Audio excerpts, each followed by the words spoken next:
जिला लोक संपर्क एवं कष्ट निवारण समिति करनाल की बैठक में कैबिनेट मंत्री रणबीर गंगवा आज यहाँ अध्यक्षता करते हुए आपको नज़र आ रहे होंगे और आप यहाँ देख सकते हैं कि लोग अपनी समस्याओं को लेकर के यहाँ बैठक में मौजूद। और गंगवा जो हमारे रणबीर गंगवा जी हैं, मंत्री कैबिनेट मंत्री हरियाणा, उन्होंने अधिकारियों को चेताया कि वह समस्याओं को शीघ्र अतिशीघ्र जो निपटाने का प्रयास करें। इस मौके पर उनके साथ आप देख रहे हैं अन्य जो एमएलए हैं वह भी नज़र आ रहे हैं। जिला के उपायुक्त एसएसपी महोदय भी यहाँ पर मौजूद। और ये देखिए एक शिकायतकर्ता अपनी शिकायत को सुनाते हुए आगे गंगवा जी ने क्या कहा, सुनिएगा।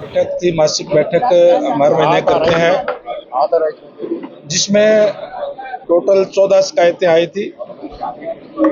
उसमें से 9 शिकायतों का समाधान कर दिया गया है और 5 शिकायतें पेंडिंग रखी गई है जो अगली मीटिंग के अंदर आएगी।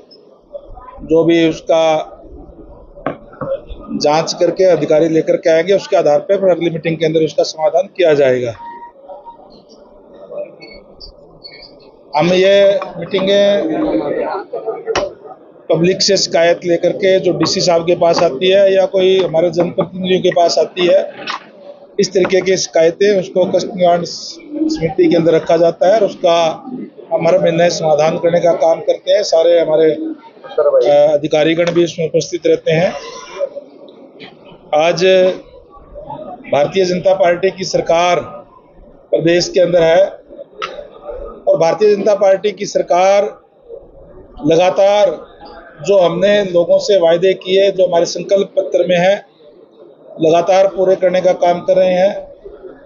परसों ही हमारा विधानसभा का मानसून सेशन समाप्त हुआ और माननीय मुख्यमंत्री महोदय ने कल ही कैबिनेट की मीटिंग बुला करके एक बहुत ही ऐतिहासिक फैसला लिया है, जो हमारे संकल्प पत्र के अंदर भी था कि हम हमारी जो बहनें हैं उनको हमारी सरकार आने पर 2100 रुपये प्रति माह के हिसाब से देने का काम करेंगे। भारतीय जनता पार्टी की सरकार है जिसने पहले ही साल के अंदर, पहले ही बजट के अंदर 5000 करोड़ रुपए का प्रावधान रख करके कल उस पर कैबिनेट में मोहर लगाने का काम किया है।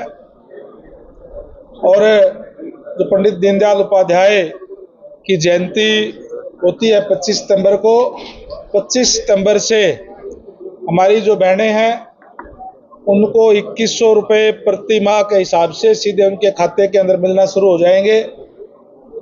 पहले फेज के अंदर ये सरकार ने फैसला किया है कि हम जो, क्योंकि पंडित दीनदयाल उपाध्याय का मूल मंत्र है अंत्योदय, अंतिम व्यक्ति से शुरुआत करने की बात है, तो 1 लाख रुपए तक के जिनके परिवारों की आय है, उन हमारी जो पात्र महिलाएं हैं उनको हम पहले फेज के अंदर देने का काम करेंगे, जिसमें लगभग 20 लाख महिलाओं को इसका लाभ मिलेगा।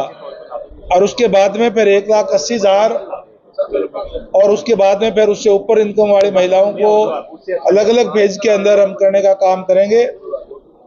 ये बहुत ही ऐतिहासिक, बहुत ही अच्छा फैसला है। मैं हमारी सभी उन बहनों को जहाँ बधाई देता हूँ, माननीय मुख्यमंत्री महोदय को भी बधाई और धन्यवाद करता हूँ कि दीनदयाल लाडो लक्ष्मी योजना चला करके हमारी बहनों के साथ किया गया वायदों का पूरा करने का काम किया है।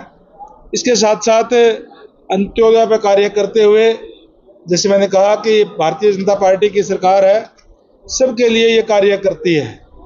एक बहुत ही अच्छा और ऐतिहासिक फैसला परसों ही विधानसभा के अंदर लिया गया, जिसमें विपक्ष की तरफ से एक कॉलिंग अटेंशन लाया गया था कलेक्टर रेट को लेकर के। कलेक्टर रेट मार्केट के सर्वे के आधार पर करे जाते हैं और बहुत से हमारे किसानों की तो ये डिमांड थी कि कलेक्टर रेट और बढ़ाए जाने चाहिए, जबकि विपक्ष ये कह रहा था कि इसको घटाया जाना चाहिए, गरीब लोगों को इससे बोझ पड़ता है। माननीय मुख्यमंत्री महोदय ने उस पर जवाब देते हुए इस बात का फैसला भी लिया कि हम जो गरीब लोग हैं, जो आमतौर पे जो छोटे प्लाट लेते हैं, 100 गज के प्लाट जो गाँव में लेते हैं, उस पर कोई स्टाम्प ड्यूटी नहीं लगेगी, कोरे कागज पे उसकी तहसीलदार रजिस्ट्री करेगा। और इसी तरीके से जो 50 गज के प्लाट कोई शहर में लेता है तो उसके भी बिना स्टाम्प ड्यूटी के ही, बिना कोई टैक्स के रजिस्ट्री उसकी होगी। ये बहुत ही ऐतिहासिक फैसले हैं, लोगों को राहत देने वाले फैसले लगातार हमारी सरकार लेने का काम जो है वो कर रही है। कांग्रेस पार्टी के लोग हैं, इनके ऐसे संस्कार है, इसीलिए देश और प्रदेश की जनता देखते है लगातार उनको सत्ता से बाहर का हुआ है। उनके संस्कार, उनके मुबारक, उसमें मैं कोई टिप्पणी नहीं करना चाहूंगा।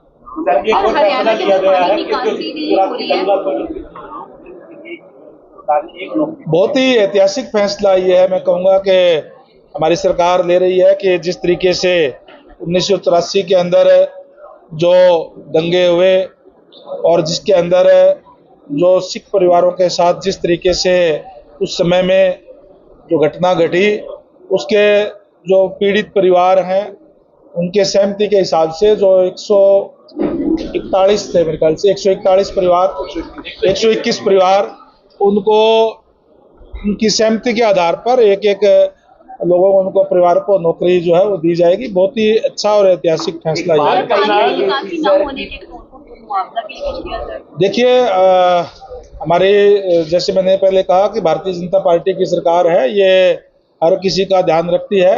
और जो तक पानी की बात है कि ज़्यादा बारिश आने के कारण कई जगह पे जल भराव प्रदेश के अंदर हुआ है और सरकार ने पहले ही 31 अगस्त तक ऐसी स्थानों पर जहाँ ज़्यादा जल भराव हुआ है क्षतिपूर्ति पोर्टल खोल दिया है। हमारे किसान भाई उसके अंदर अपना अपलोड कर सकते हैं जहाँ जहाँ भी नुकसान हुआ है। और आज विपक्ष के लोग तो इस बात को भी कहते हैं, पोर्टल का भी विरोध करने का काम करते हैं। विपक्ष के साथियों को बताना चाहूँगा, इसी पोर्टल से हमने पिछले 10.5 सालों के अंदर 15,465 करोड़ रुपया किसानों को मुआवजा देने का काम किया है, जबकि उनके कार्यकाल के अंदर 1,058 करोड़ दिया गया था। लगभग 15 गुना मुआवजा हमने जो है किसानों को देने का काम किया है। अब भी क्षतिपूर्ति पोर्टल खोल दिया गया है, जहां भी हमारे किसान भाइयों की फसल खराब होगी उनको पॉलिसी के हिसाब से मुआवजा दिया जाएगा।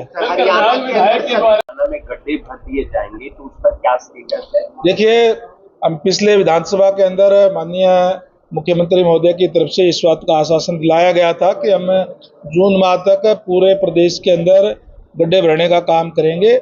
मैं आपको बताना चाहूँगा कि हमने जून माह के अंदर हमारे जो टोटल जो रोड है वो 30,717 किलोमीटर है, जिसमें 314 किलोमीटर NHI का है जिसका हम रख रखाव करते हैं। बाकी हमारे PWD की रोड है और उनके जिसमें से 15,000 किलोमीटर DLP पीरियड के अंदर थी। हमने उन्हीं एजेंसी से जिन्होंने कार्य किए थे उनसे उसमें गड्ढे भरवाने का काम किया। 127 किलोमीटर की एजेंसी ने काम नहीं किया था, उनकी हमने बैंक गारंटी कैश करवा करके डिपार्टमेंट की तरफ से गड्ढे भरवाए। और 5,000 किलोमीटर ऐसी रोड थी जिसपे बिल्कुल ठीक ठाक थी, कुछ करने की जरूरत नहीं थी। 5,000 किलोमीटर हमारी ऐसी रोड थी जो पुअर कंडीशन के अंदर थी, जिनके अंदर काफी गड्ढे थे और कुछ एक रोड तो ऐसी थी जिसमें गड्ढे भरे भी नहीं जा सकते थे। इसलिए हमने उसको इस साल के वर्क प्रोग्राम में लिया है। इस साल के वर्क प्रोग्राम में कुल मिलाकर के हमने 6,179 किलोमीटर रोड ली है और जिसमें से 3,500 किलोमीटर जो रोड है वो दिसंबर अंत तक उसको हम कारपेट कर देंगे और बाकी जो रोड है वो भी मार्च तक इसी फाइनेंशियल ईयर के अंदर पूरी की पूरी कारपेट करने का काम करेंगे। जितने के गड्ढे भरे जा सकते थे वो हमने जून माह में भरा दिए हैं। और अभी क्योंकि आपको पता है कि जब मानसून का सीजन होता है, बारिश होती है, तो जहाँ पानी रुकता है वहां भी गड्ढे हो जाते हैं। उन गड्ढों को भी बारिश के मौसम के तुरंत बाद हम भरवाने का काम करें।